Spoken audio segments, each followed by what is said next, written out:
Madame, mademoiselle, monsieur, bien le bonsoir à toutes et à tous. Merci de nous retrouver sur Canal Algérie comme chaque dimanche soir pour un nouveau numéro de l'émission Canal Foot. Un numéro aujourd'hui consacré bien sûr tout d'abord à un hommage à un grand footballeur qui nous a quittés ce jeudi. Un grand nom du football national vient de nous quitter. Nous allons en parler dans quelques instants.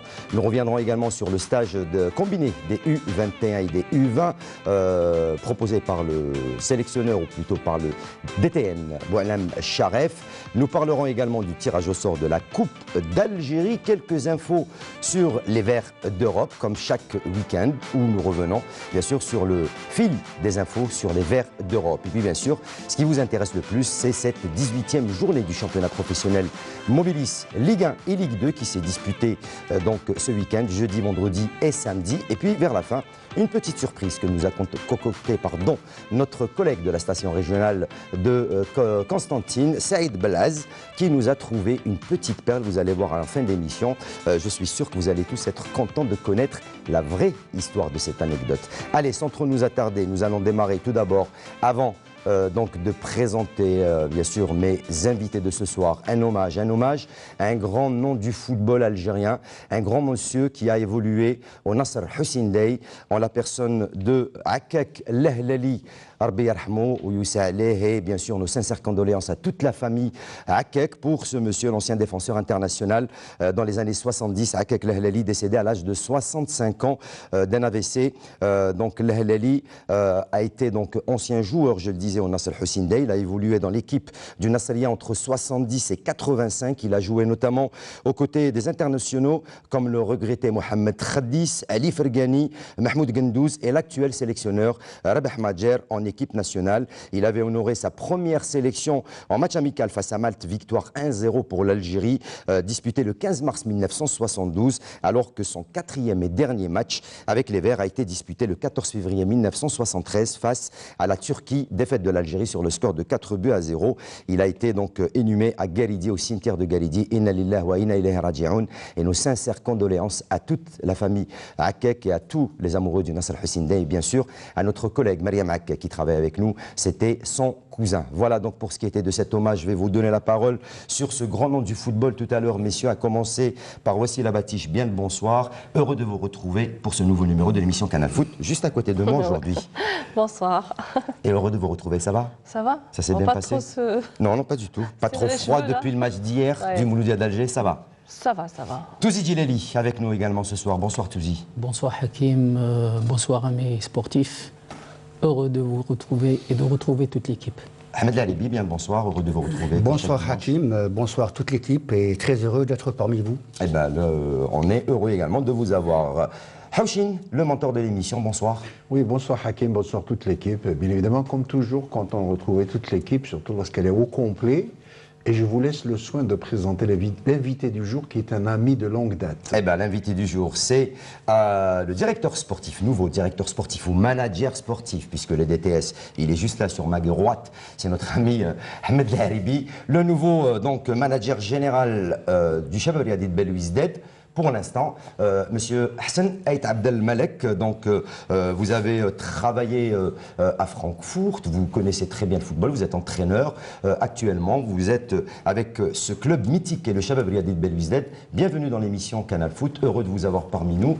Qu'est-ce qu'il y a lieu de dire sur ce que vous avez trouvé au sein de ce club mythique qui est le Shabab Riadi de Belouizdad? Donc, c'est-à-dire, premièrement, je vous remercie de m'avoir invité ce soir. Voilà, donc je suis là depuis une semaine, une dizaine de jours. Donc, je ne peux pas, c'est-à-dire, me prononcer assez beaucoup là-dessus sur le CRB. Donc, je suis en train de faire, c'est-à-dire, une observation générale. Un état des lieux. Exactement. Donc, voilà, donc le point noir que je pourrais juste dire pour toutes les équipes algériennes, c'est l'infrastructure. Donc, c'est ça qui fait défaut.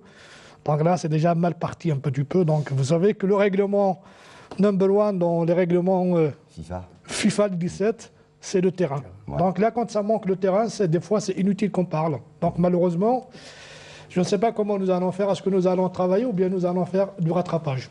C'est un point d'interrogation, quoi. Comment est-ce que vous avez trouvé l'ambiance au sein du Shabab Riadi de Belouizdad, les supporters, le stade, le rythme de vie de ce club mythique du football national, malgré les quelques petits soucis que vit ce club depuis un petit moment? Non, exactement. Si on prend actuellement les supporters, ils sont vraiment au bout de rage, parce que là, le club, l'équipe, pas le club, parce qu'il y a quand même une différence entre le club et l'équipe. Les espoirs sont bons pour l'instant. Parce que non, en Algérie, on a des équipes, on n'a pas des clubs, parce qu'un club, il a tout ce qu'on appelle l'infrastructure, toute une structure qui va avec. Donc malheureusement, les résultats qui sont là et qui sont toujours absents, il n'y a pas qu'au CRB. Et si on prend, c'est-à-dire plusieurs équipes, c'est-à-dire des grosses cylindries, c'est-à-dire du championnat. Donc tout cela, maintenant, je dirais que l'atmosphère, elle est un petit peu difficile. Électrique. Donc, électrique, beaucoup plus même. Donc voilà, donc un supporter, il a raison, c'est-à-dire de demander uniquement un résultat. Donc c'est son droit, voilà, c'est-à-dire de réclamer le résultat. Donc voilà quoi. En tout cas, moi j'ai une petite question. En fait, qu'est-ce qui vous a poussé à venir en Algérie? Est-ce que c'est votre première expérience avec un club algérien? Et est-ce que pour vous c'est un challenge? Est-ce que c'est un défi? Est-ce que c'est une ambition? Est-ce que... Exactement, ce n'est pas ma première. Donc dans le temps, j'étais quand même à la jeunesse sportive de Kabylie, en jeune, ça remonte à loin, hein, assez loin même. Vous étiez entraîneur spécialisé en gardien de but. À l'époque, quand j'ai commencé... Vous avez même entraîné mon petit-fils Houssine. Exactement, voilà. Donc après, bon, j'ai quitté l'Algérie pour aller, c'est-à-dire me former, donc continuer, comment dirais-je, mes études. Donc voilà, où On rappelle que vous avez le diplôme UFA. J'ai un diplôme UFA professionnel, donc j'ai fait aussi l'école, c'est-à-dire l'université de Dijon, donc un master en sport. Université de Dijon. De Dijon. Donc voilà, donc j'ai travaillé même en première division, en première Bundesliga en Allemagne, dans un centre de formation. Donc maintenant, après, c'était ma dernière expérience, ça remonte un peu en 2012. J'étais à l'USMA d'Alger, j'étais aussi à Al-Harraj. Donc après, mes dernières expériences en tant que sélectionneur en Afrique, récemment, avec le Burundi, où j'ai joué les éliminatoires Coupe du Monde 2018 et 2017, la Coupe d'Afrique des Nations. la région des Grands Lacs. Hein. Exactement. Voilà, je suis rentré en Algérie, parce qu'après une absence de 2 ans à 3 ans, quand je suis rentré, je me suis dit peut-être que voilà, maintenant je vais changer un club, je vais voir, peut-être on pourra donner ça dire un plus. Maintenant, sincèrement, que vraiment en Algérie, vraiment c'est le travail d'Hercule. Hein. Vraiment, sincèrement, c'est le travail d'Hercule. Hein. On va en parler dans quelques instants, puisqu'on va parler également donc, du Chabal El-Belouizdad avec les résultats du championnat. Et bien sûr, le match de Coupe d'Algérie qui se profile et qui arrive à grands pas. Ce sera jeudi prochain face au Mouloudia d'Alger. Juste avant de commencer à parler donc, et de rentrer dans le vif de l'émission, messieurs, je reviens vers vous d'abord, Houchine, sur le regretté Lahlali Akek, que nous avons perdu, un grand monsieur qu'on a perdu, il est très très jeune. Hein, donc Lahlali Akek, Inna lillahi wa inna ilayhi raji'un, encore une fois, et nos sincères condoléances encore une fois à toute la famille Akek. Oui, je ne vous le fais pas dire, c'était un excellent défenseur axial. À l'époque, il me faisait rappeler, vous savez, un grand duo avec le regretté Mohamed Khaddis. Et je peux vous dire que dans l'au-delà, il va rejoindre son ami, son frère de toujours. On se rappelle toujours de ce tandem de choc. Lui, il était beaucoup plus en position avancée en tant que stopper. Les Akek, il était vraiment très bon sur l'homme. Et puis Khaddis, avec son style charmant, un beau style, en position de libéraux derrière. Ah, je me rappelle que c'était véritablement, qu'ils ont même évolué, je crois, en équipe nationale à l'époque. Mohamed Khaddis, qui a laissé d'ailleurs un fils d'Ahmed Khaddis, qui ici nous écoute, on le salue ce soir. Excellent défenseur, comme son père d'ailleurs. Comme son papa. Ahmed Lalibi, vous aussi, vous avez eu l'occasion de connaître. Oui, rahmatullah alayh d'abord, c'est vrai qu'on vient de perdre un ami, un frère. Moi, quoi qu'il est un peu plus âgé que moi, j'ai joué contre lui. Moi, je garde le souvenir d'un gars gentil, disponible, serviable. Il n'y a pas si longtemps, on a joué ensemble, on a participé à un jubilé. Et il était tout content d'être avec nous dans le vestiaire, aux petits soins. Donc, qu'est-ce que vous voulez? Il avait une force herculienne. Ah ouais, c'était un véritable battant. Mais dommage, c'est comme ça, c'est la vie. C'est la vie, en plus un AVC. Touzi, un mot encore une fois. Moi, je ne le connais pas personnellement, mais le fait d'avoir joué dans une grande équipe du net, ça veut dire qu'il était un grand joueur. Ouais. Une école, le Nasser Hussein Dey, une école où il a été par la suite. Il était derrière la formation également déjà. Et quelle il a époque suivi, aussi, hein. Et quelle époque. Allez, voilà donc encore une fois, avec bien sûr nos sincères condoléances et toute l'équipe sportive de la télévision algérienne qui présente ses sincères condoléances à toute la famille Akek. Voilà donc pour ce qui était de cet hommage à ce grand monsieur, Lehlali Akek, qu'il repose en paix. On rentre, voici là, directement dans la rubrique incontournable de l'émission que tout le monde connaît aujourd'hui. Je ne sais pas si M. Abdelmalek a l'habitude de suivre notre émission. Nous avons une rubrique incontournable, c'est Allez les Verts, restez avec nous juste après le jingle.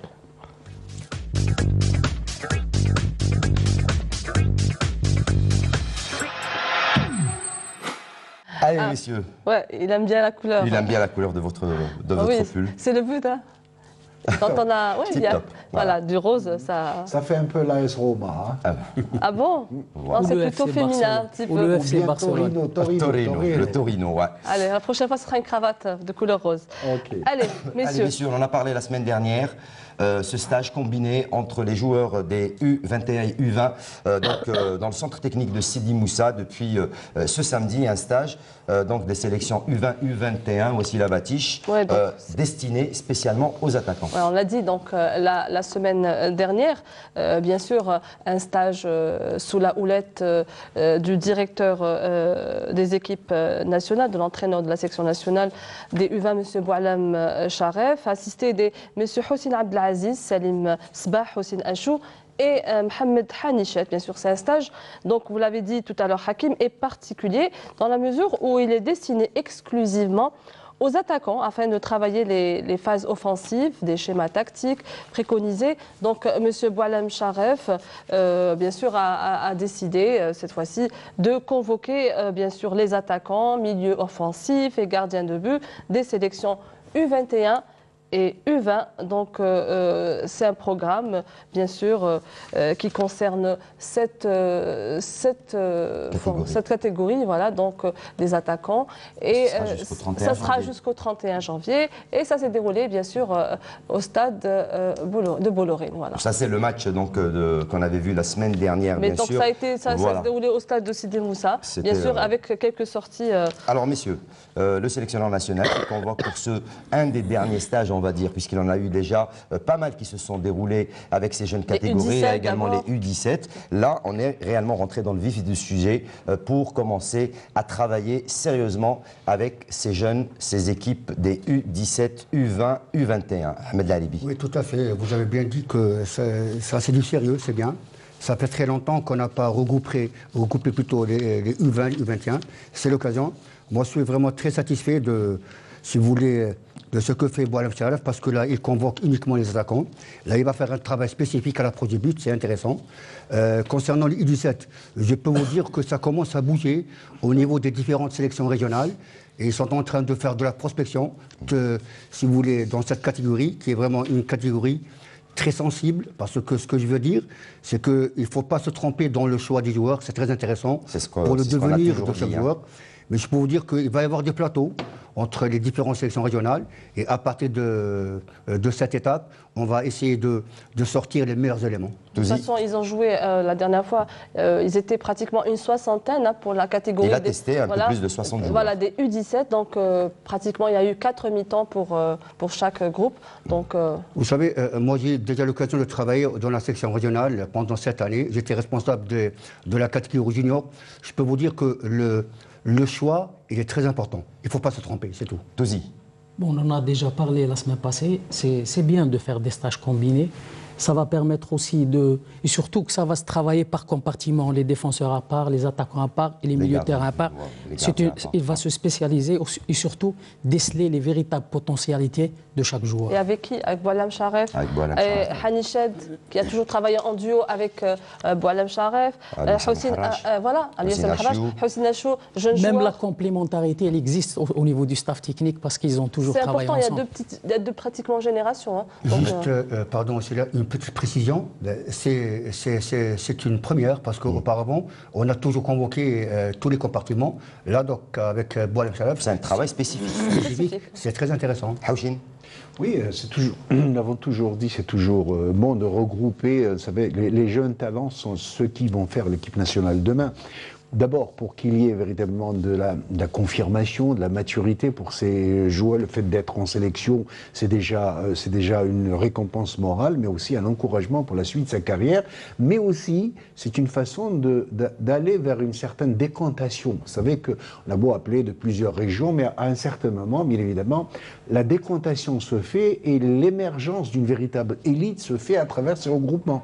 Et nous avons combien de fois applaudi le retour de techniciens avérés comme Al-Bassaden, comme Boualem Sharef, comme Haniched qui a travaillé souvent avec Boualem Sharef. C'est quand même une bonne chose. L'essentiel réside dans la continuité, que ce soit que la perpétuité, la continuité de l'action. Je pense que nous sommes dans le vrai et il faudrait continuer sur cette lancée. Moi, je voulais poser la question à M. Haït Abdelmalek. Vous êtes au courant donc du projet de la nouvelle fédération algérienne de football, de Kheldin Zachi, du travail qui est accompli avec la création des centres de formation, ou plutôt des centres de regroupement des équipes nationales un peu partout sur le territoire national, 9 au total. Qu'est-ce que vous pensez de cette initiative? Et on le sait, Kheldin Zachi qui est derrière la création de l'une des meilleures académies en Algérie, si ce n'est pour dire la seule académie qui est en train aujourd'hui de donner d'excellents joueurs au football national. Et aussi à l'étranger. Et à l'étranger également. Bah écoutez, ce que je voulais dire que l'Algérie, elle est très en retard. Ce qu'ils viennent de faire, pour moi, c'est très en retard. Parce que quand on dit c'est nouveau, pour moi, je le qualifie, c'est très en retard même. Parce que l'Algérie a les moyens. C'est-à-dire de le faire. Maintenant, créer des centres régionaux. Ce n'est pas des centres régionaux que je trouve qui ne sont pas assez bons. Mais le problème, avant de faire venir cette jeunesse dans un centre régional, il faut d'abord qu'ils travaillent dans leur club respectif. Au lieu de créer ce centre, il faut d'abord ménager ou bien structurer les équipes pour qu'ils deviennent des clubs. Parce que ce n'est pas en équipe nationale qu'on va travailler ou bien de regroupement qu'on va former un joueur de l'élite, c'est-à-dire d'ici demain. D'abord, il faut donner les moyens de mettre ce qu'on appelle des terrains d'entraînement et ce qu'on appelle même un centre de formation. À partir de là, quand ces clubs vont travailler d'arrache-pied, donc uniquement il va y avoir une prospection à chaque fin d'année, donc il va y avoir des comptes rendus de chaque équipe avec le DTR, le directeur technique régional, ou bien de wilaya, ou bien régional. C'est à lui de transmettre, comment dirais-je, les fichiers ou bien des fiches individuelles de chacun. Comme ça, ils vont voir exactement le passeport du joueur pour y aller intégrer l'équipe nationale. Là, c'est vraiment une autre histoire. C'est un petit peu le professionnalisme, revoir carrément le football national. Je m'excuse, pardon. Quand vous dites c'est une autre histoire, c'est ça qui nous fait des fois, chaque fois, on recule. C'est comme ça qu'il faut faire. Il n'y a pas une autre. Non, je m'excuse, pardon. Moi, je n'accepte pas. Moi, je suis comme ça. Il faut être carré. C'est comme ça qu'il faut y aller. C'est comme ça qu'il faut faire. Il ne faut pas dire parce que c'est en Allemagne. On est tous des gens normaux. On est tous des gens normaux, des Allemands, des Italiens, des Algériens. Dans le temps, on avait quand même du talent. Mais c'est comme ça qu'il faut faire. Monsieur, on vous a dit que c'est normal, c'est le football.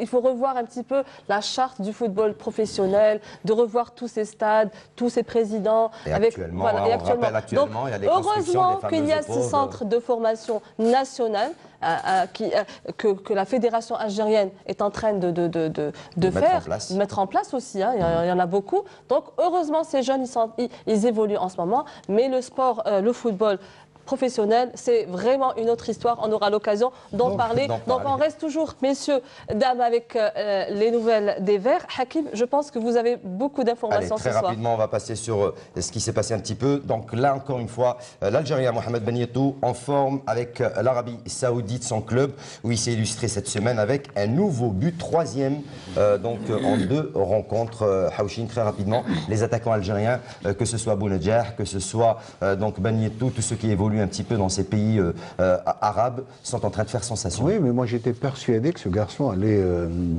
éclater, allait exprimer son talent à l'étranger. Ben Yedder, ancien attaquant du Mouldia d'Oran, qui a évolué aussi à Sétif, il a un sens du but, un opportunisme, un bon gabarit, très bon talent technique, et personnellement, je ne suis pas étonné qu'il réussisse de cette manière. Dommage également pour Rachid Razel avec l'AS Monaco éliminé en Coupe de France, messieurs. Touzi. Je pense que c'est un joueur qui a d'énormes qualités, qui n'arrive pas encore à s'affirmer et confirmer son statut au niveau de cette équipe. Peut-être il lui faut encore un peu de temps pour qu'il s'intègre dans ce club. Rachid Ghazel, qui est convoité d'ailleurs par le club italien de Sassuolo. De Sassuolo, voilà, qui sont prêts à le récupérer. Idriss Saadi, de l'attaquant de Strasbourgeois, voilà, qui fait sensation. Il n'a pas marqué depuis le 19 août dernier, et là, il revient petit à petit. Et c'est bien, tant mieux pour lui. Petit à petit, puis c'est un joueur qu'on surnomme le taureau, parce qu'il a un très bon gabarit. C'est un museau. Il est puissant. C'est un très très puissant. Ouais. Il est explosif en même temps. Donc c'est un attaquant que chaque club espère avoir dans ses rangs. Il revient petit à petit, tant mieux pour lui. Je tenais juste à vous dire que le Strasbourg a été défait ce soir à Lille, 2-1, mais il a marqué un superbe but à la 78e minute. Je parlais de notre attaquant algérien, Saadi. Ferroli, qui fait sensation, même s'il n'a pas marqué, il a été derrière une passe décisive donc à la 18e minute pour son équipe. C'est quand même dommage. Moi,